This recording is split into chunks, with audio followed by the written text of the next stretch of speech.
of many, teaching, learning about the stock basics, give you an overview of stocks, what they mean, how they work, and then we'll transition into strategies as we get later in the weeks. But right now, I just want to talk about the basics and how the stock market, what it is and how it works, and some of the patterns that we recognize, cycles through the stock market that we recognize, and then we'll talk about how to take advantage of it. Today in the market, we had an up day. Yesterday was a down day, so Monday and Tuesday were down. Today we saw a big move up. Um, Oil started to come up today too. Also, that's an ongoing story of when that's ever going to recover. And um, seemed like there was a lot of money coming back into the market, hence we seeing it rise.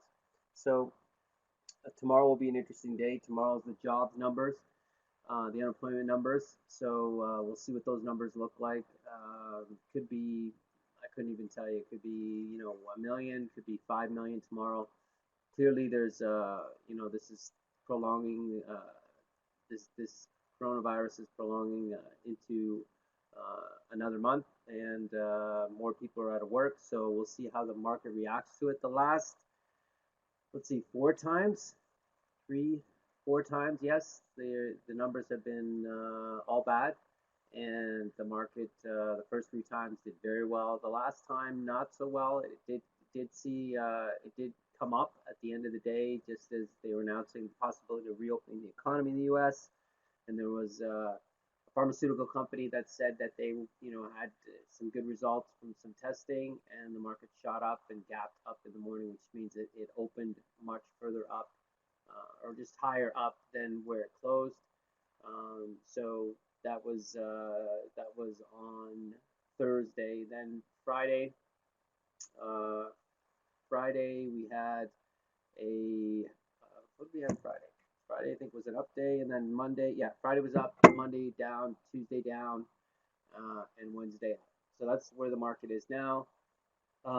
Any questions that you have, you can type in as I go through this. Again, I'm going to start with the basics of investing, what the market is, just understanding what the market is, and we'll talk about how it works, and then strategies that we can take advantage of based on cycles and patterns that we see in there. Okay? Any questions? Okay, let's start with the basics. All right, there we go. Okay, so I'm sure you can all see my screen. Okay, so what is the financial markets? That's what we're going to talk about, the different instruments, we call them, that you use to participate in the financial markets. So the first and most common one that people know and understand are stocks. Stocks represent shares, shares in companies. So you have a portion of the company, ownership of the company.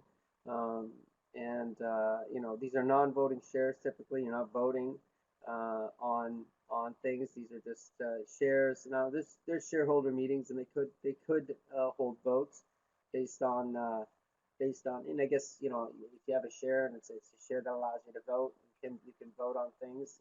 But the share really entitles you to any dividends that are given when they're given to that particular class of shares. But basically, it just means that you own a portion of the company, right? So if it goes up, you can sell it, you can buy it, you can do whatever you want. It goes down, same thing. So you can own a piece of something, and don't have to manage it, don't have to take care of it, don't have to versus real estate, manage anything or manage your tenants or anything like that. It's just I own a portion of this company, and I get to profit when it goes up if I sell it, or I get dividends. Okay, if it goes down, obviously I suffer a loss if I liquidate it. Okay, so that's a stock. And then we have things called options, which are the ability to control shares of a company without owning them. Definitely something that follows the philosophy of us saying, that the company, telling us that the company, um, if the company goes down or collapses, there's a limited loss if we own options on it. We just own the right, but not the obligation to buy or sell a stock at a certain price by a certain date. So options give us a lot of control without the ownership, and our philosophy, is to own things without, control things without ownership. There's an added benefit to that. Obviously, excuse me, there's a cost associated with options. You do have to pay for options to control those shares. And remember, you don't own the shares themselves. So definitely an area of opportunity we can talk about as we better understand the market. Definitely a direction we want to go to get to the point where there's zero ownership. We don't really want to own anything. We just simply want to control an asset or an asset class to benefit from it. Okay, so ownership, lack of ownership reduces risk. Right now, liability-wise, in stock market, by owning shares of a company, you're not really liable. If they get sued, you don't get sued because it's a corporation. They're limited liability corporations. So there's no, if Apple gets sued, which they often do, big companies do, you're not going to get sued by owning stocks, and you're definitely not going to be liable for anything really if you own options. So there's limited liability in stocks and options, and the great thing about the market is that you can liquidate anytime you want. They're very liquid. You can go in and out of a stock in a matter of seconds, fractions of a seconds, for relatively the price that you see or close to the price you see. So to get in and out, it's very, very simple. And one of the huge benefits of the stock market is liquidity. Then we have things called future contracts, right? Futures, which are contracts so you're paying for some, or you're buying something today, and getting delivery of it later. So in oil, if you bought oil futures, so you can buy the June contract now for oil. So let's say you pay $15. When that expires, which is the end of the month, and in May, and I think it's the third week. I'll double check that because I don't really trade futures. But if you buy something today and you lock in the price today, you don't have to pay any more than what you paid for it that day. So future contracts are very much something that's been used for a long, long time by farmers and industry to control prices. So I'll give you an example. If you're a farmer, you're growing corn, saying it takes a series of months. Say it takes 4 or 5 months to grow a crop of corn. So as you plant the corn, the price of corn, say, is $5.30, right? So $5.30 for corn.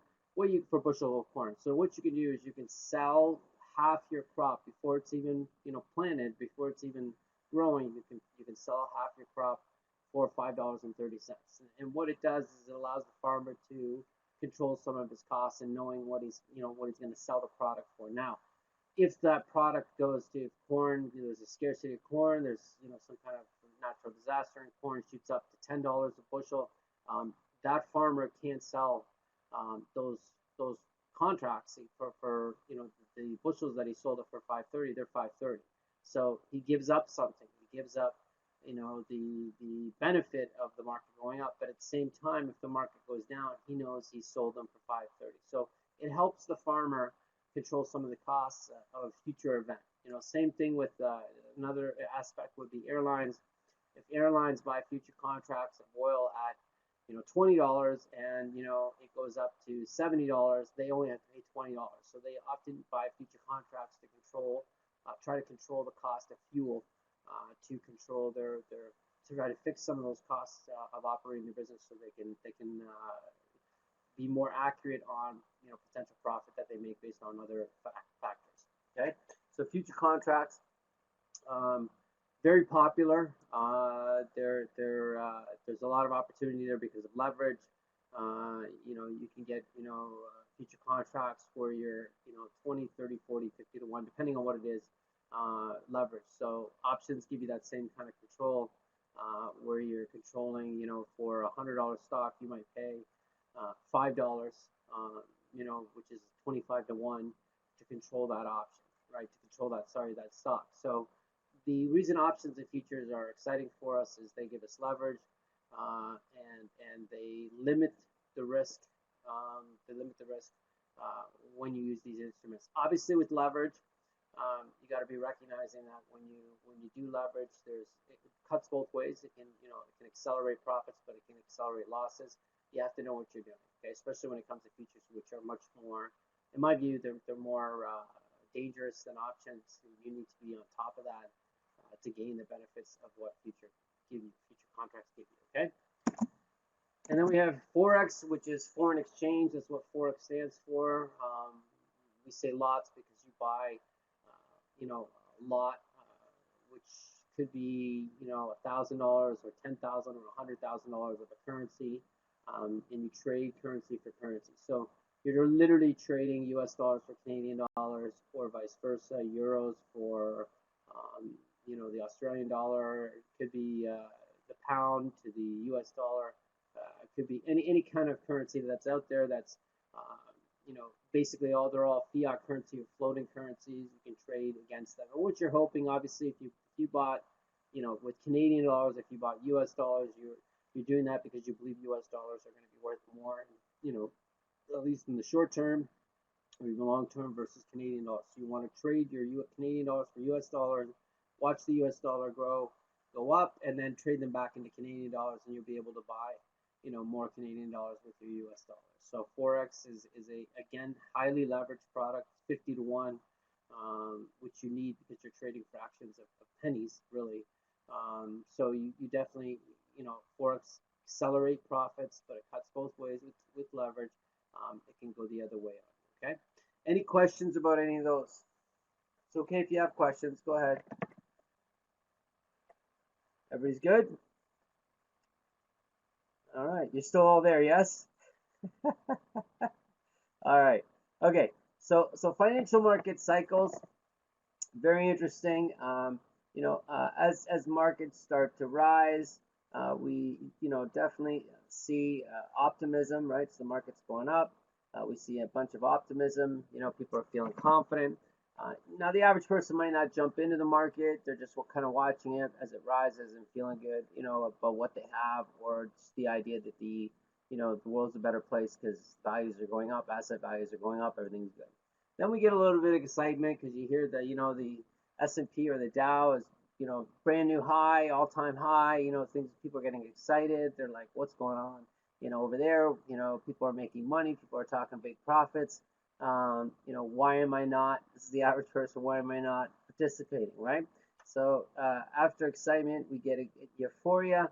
And when we get to euphoria, this is where the public usually enters the market because they think, wow, this is easy. Everyone's making money. Everyone's giving stock tips.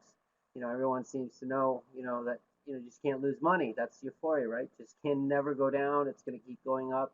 I need to jump on this before, I lose this opportunity, right? So after euphoria, which where the public typically comes in, which is terrible because it's typically at the top. We see that this is the lowest opportunity or highest risk when it's at the euphoric state. Now nobody knows where this top is. Nobody knows, but when everybody is in the market, when everybody believes that the market can't go down, that's not a good thing, right? If there's no belief that it could go down, that means everybody's money's in the market, and at some point, there's no more new money. Right? Everybody's money's in. There's no more new money. The market really doesn't have any additional fuel to continue to go up, and of course we see the market go down. Now, when it goes down initially, there's a denial state. So let's say that you paid, let's say you paid $50 for a stock up here. Okay, $50. That's what we paid. Okay, we're feeling pretty good. But the stock goes down. Now it's on a downward. It's going down. The first thing that typically happens when it goes down, and let's say it goes down to 40, there's a little bit of denial that the market's in trouble. If I bought it for 50 and I try to sell it at 40, I'll lose $10. It's worth 50 because they're still looking at this $50 as the belief that that's the real value. So there's a denial that there's anything wrong. The market's going to go up. It's no big deal. Then we get into a fear because say it goes from 25 to from 50 to 25. Now we're a little concerned. We're scared.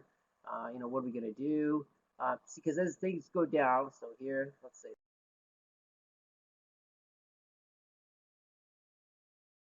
this is 40.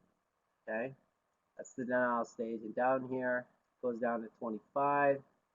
Now we get a real fear. Is this going to go to 0? What am I going to do? This is terrible. People start to get upset.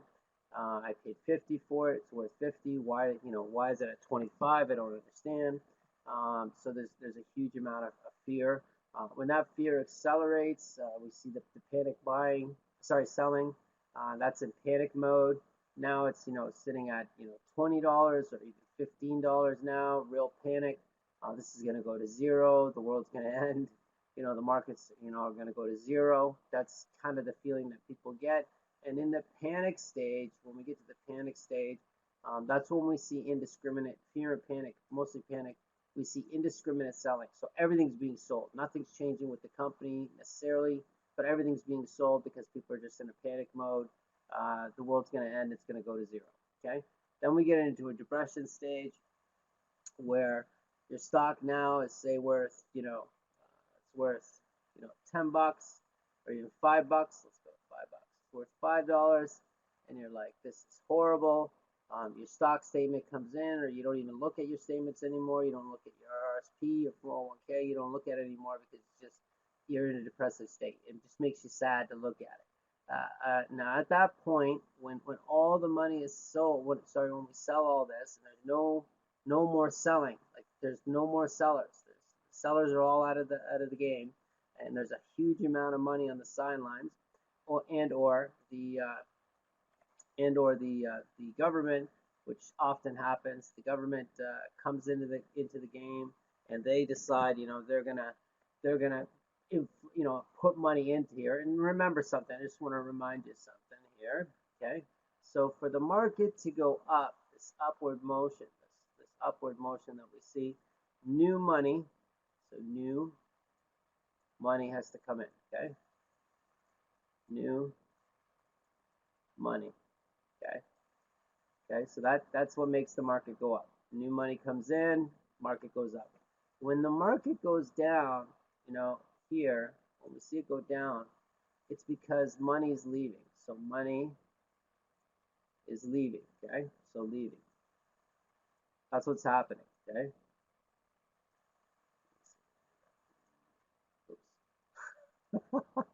Leaving. It's leaving. That's LEA. But leaving. Okay, so the money's leaving the market. That's what's causing it to go down. Okay. Okay.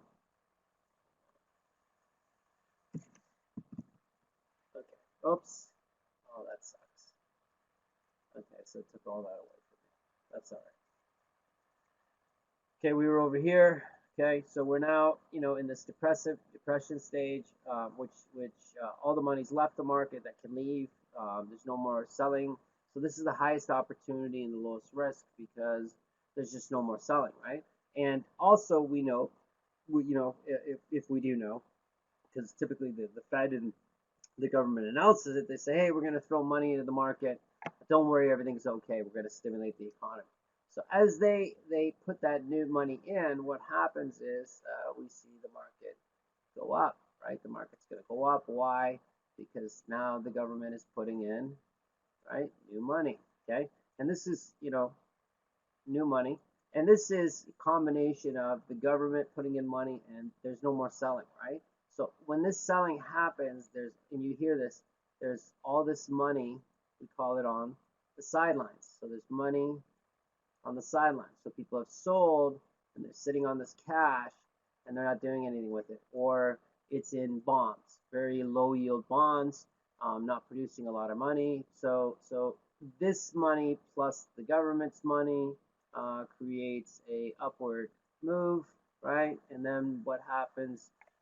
We start all over and we start to feel a sense of hope and then optimism, and the cycle repeats itself. Okay. The new money can come from either government or profits. It doesn't have to be profits. It doesn't really matter if it's profit or loss. You could have sold something and lost money on it, and then say you have $10,000, and $10,000 worth of stock. The market was crashing. You sold it. You only have $5,000 left. It's still on the sidelines until the market, until you decide to bring it back in. So it doesn't have to necessarily be profit. It could be loss. It's just money, new money into the market. Not, doesn't have to be new money, but it could be profits too. You could have made money, and regardless, the money's inactive, right? So the money's inactive, and you're trying to, you're decided, I'm ready to get back in the market. Let me put my money back in. So that money plus the money from, say, the government, comes back into the market. And if the money comes back in the market, that's going to make the market go up. So understand something again, right? The reason, just to remind everybody, the reason you need new money to come into the market to make it go up is because someone has to be willing to pay more than you did. So if you paid $20 for a stock, and somebody says, well, I'll give you 21, there's a new dollar that's in the market that wasn't there before, right? There's a dollar more in the market in value, right? So they valued it higher than you. You sold it for 20. They bought it for 20. You bought it for 20. You sold it for 21. You made a dollar. But the value of that stock now is worth 21, right? There's new money. There's a new dollar put into the market. Okay, so that's what makes the market go up. It's not more complicated than that. When it comes to values, it's simply, the values need new money to come in. Same thing with real estate and business. It's all the same thing. So new money has to come in. That's what creates the market rise. Okay. Any questions about that? Anybody actually experienced this as a trader and investor and anything really? This kind of flow, or at least witnessed it. This happened in 08. This happened in early 2000s when the tech boom and bust. This is an ongoing theme with the stock market for sure. So happens in real estate, happens in business. The stock market is just more pronounced. Yeah, it's happening right now, right? So when the market was falling, and it was to the coronavirus, and then, oh my gosh, the world's going to end, what's going to happen? And it kept on going down, down, and down. And then the Federal Reserve and the government came out and said, and the Canadian government came out, all these governments started coming out and say, hey, we're going to put, all this money into the market, to people. We're going to put it in the market. We're going to protect, asset prices, and all that money, which is close to the last estimate I heard was $7 trillion in the U.S. economy was injected, which is more than a third, or close to a third, my apologies, a third of the GDP of the U.S. in a matter of weeks and months. That's a huge amount of money. Doesn't matter if the new money is just printed by the governments, if the new money needs to actually represent some kind of good. No, doesn't matter. If the government's printed money, all money is fictional in a sense, right? But it's, if you're putting more money into the system, and there's no production, nothing produced, no service, no products produced, then it's sort of what we call inflation, right? The prices are going up, but it's not because anything's really happened other than there's more money in the system, which actually makes your money worth less, right? Your buying power goes down, which, when your buying power goes down, it means you're paying more for the same goods and services. So a dollar used to buy a dollar worth of goods 100 years ago. Now that same product, my apologies, that same dollar that you had, if you had it 100 years ago and you try to use that same dollar today, it's worth 4 cents, 4 to 6 cents, depending if you're in the U.S. or Canada. So your buying power will continue and has reduced over time because of inflation. So the money it doesn't matter if the government, prints it or it's done through loans or it's whatever it's done. If there's more money supply in the system, that's going to push your prices up. Okay, it's going to push your prices up. It doesn't mean the value of these things actually went up in real value, and it's very difficult to say, what's real. It costs more, right? It costs more dollars to buy the same things. Okay, same thing happens in property and business. It's exactly the same thing. Okay, so right now, we could be, we went through the denial, the fear, the panic. This happened very rapid in the span of like a month, and then we had the market rise. There's a hope, and now there's even an optimism about the market. Now we don't know if the market's gonna stop going up and then come back down, and we're gonna back in this depression stage. We're not sure, right? but right now there's definitely at least an optimism in the market, not the economy. So the market's going to go up far faster than the economy is going to recover, as you'll see in the history of recoveries. You know, the market is reacting to the new money that's coming into the market. You don't need the economy to be working for the market to go up. Clearly, right? That's the state we're in right now. So the average cycle in the market is about 7 to 8 years. You know, from optimism down to depression. You know, this cycle and then back up to optimism. This usually takes 7 years. The last crash we had was, you know, over 10 years ago. So people were expecting something to happen. Now, you know, one could argue that if the coronavirus didn't come through, what would happen will be continue to go up. It would have been difficult for the market to continue to go up. You know, and without the assistance of some kind of new market force, new money coming into the market. That's why the market reacts sometimes very severely to whether the government is increasing or decreasing interest rates. Okay, and we'll talk more about that later. Okay, so we're kind of due for a crash or you know, correction or whatever you want to call it. And I'll tell you the difference between a crash and a correction later. But you know, prices can't just keep going up because at some point there's no new money to buy it. There's no one can afford to pay the price, right? And because these are businesses, these stock market companies are businesses. There's a point where these companies, they just don't make any money. They don't make any money. So it comes, or make very little money. Somebody's like, well, why take the risk? Why don't I get into government bonds? I know what I'm going to get. It sucks. It's small. It's less than inflation. But these companies with these ups and downs and no return, it becomes you know, a real legitimate option. People move their money between bonds and stock market all the time as if they rebalance their portfolio. Okay.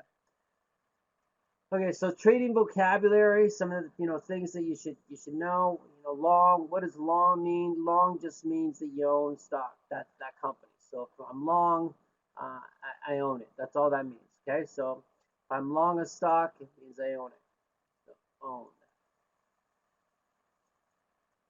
I own it. Okay, that means you own the stock. Okay, so if I'm long Tesla, I own shares in Tesla. If I'm long you know, Apple, I own shares in Apple. So I'm long, which means I have some of it, I own it, I want it to go up, okay?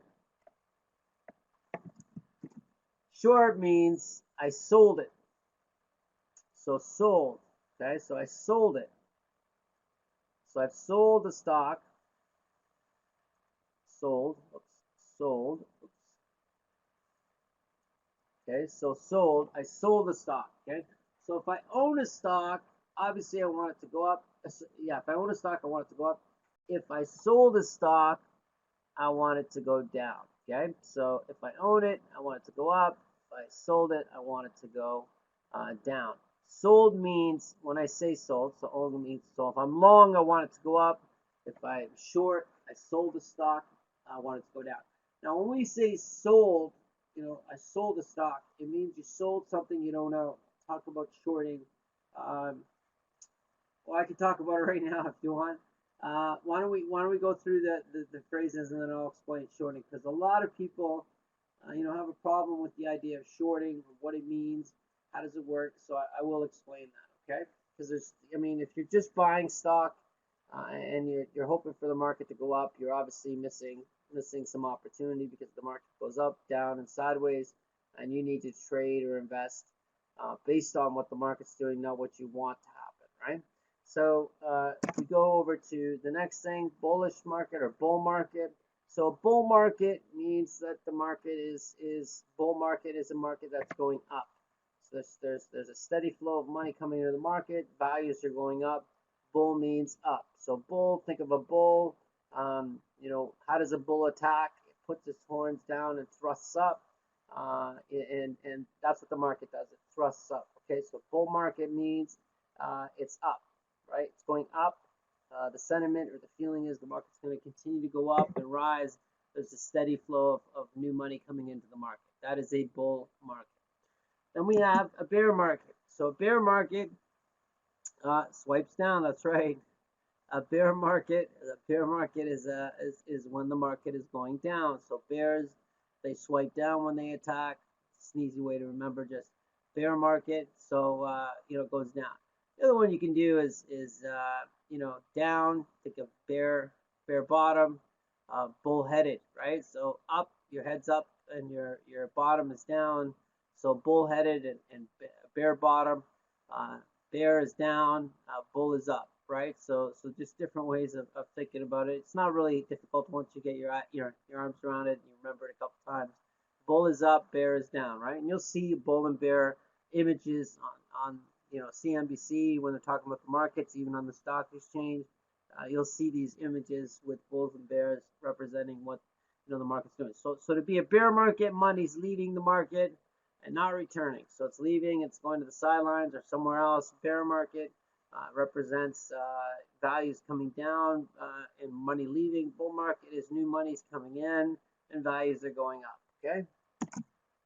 Correction. So what is a correction? Typically, a correction is if a market reverses from its direction 10%. No more than 10%. So an example would be, show you. Oops. So correction, and you know what? Just give me 1 second. So call option and put option I'm not going to do today. Let's stay with correction, okay? So these are the terms. Correction and short is really what I want to focus on to give you an idea what they mean, okay? So let's do this. So we're talking about correction now versus crash. So let me do it over here because it's a lot easier to explain. Okay, so if a market, okay, so let's look. So we have the market is going up. Okay, so it's going up. So what kind of market is this? This is a what kind of market?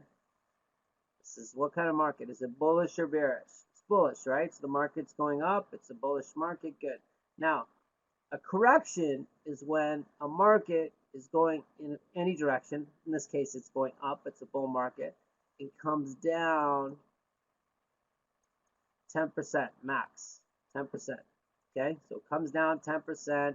And then what does it do after it's done going down 10%? It goes back up. Okay, that's normal. Okay, it's not crazy to see that happen. It's going up, goes down 10%, and then continues up. That's considered a correction. Okay, now if a market goes more than 10%, say 20%, what is happening? Well, this is the belief is, well, the market's changed sentiment. It's no longer bullish. It's what? It's bearish, right? It's bearish. It's starting to go into a downtrend. 20%, a loss of 20% is considerable. The sentiment has changed. Money's leaving the market. It's not coming back, right? So we're in a bear market, right? We're starting a bear market cycle, okay? So we were bullish, went down 10%, continued to go up. That's a correction. But if it goes down more than 10%, goes down, say 20, now we believe the market is starting to reverse direction. It was bullish, now it's bearish. This can continue to go down. 10% of a stock value. Yeah, you would apply the same thing. Yeah, you could say the same thing. Stock drops 10%. It's correction.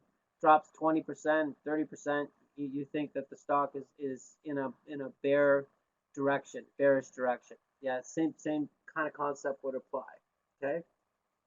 So that is bullish. We were bullish. We were going up. This is bullish, right?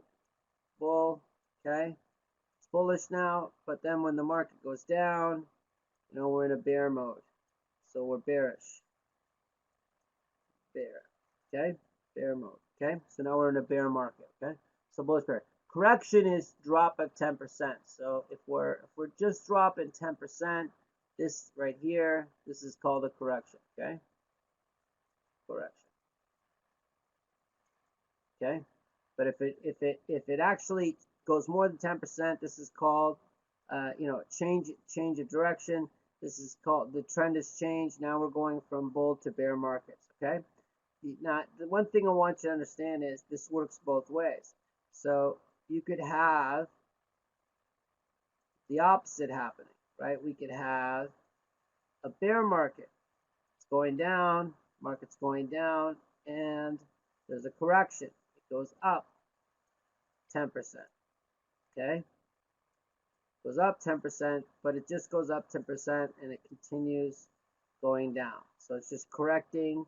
This is a bear market. We see a rally and it continues on its downward slope. So this is, this is still a bear market. So we're still in a bear zone, right? We're in a bear market, okay? Okay, so bear market. Okay, bear market. Now, if the bear market is going down and it goes higher, goes 20% up, well, we might just be what? Reversing. There's a reversal, and we might be seeing the market now actually go bullish. Okay? So now the bulls are in control. They want the market to go up. They're happy.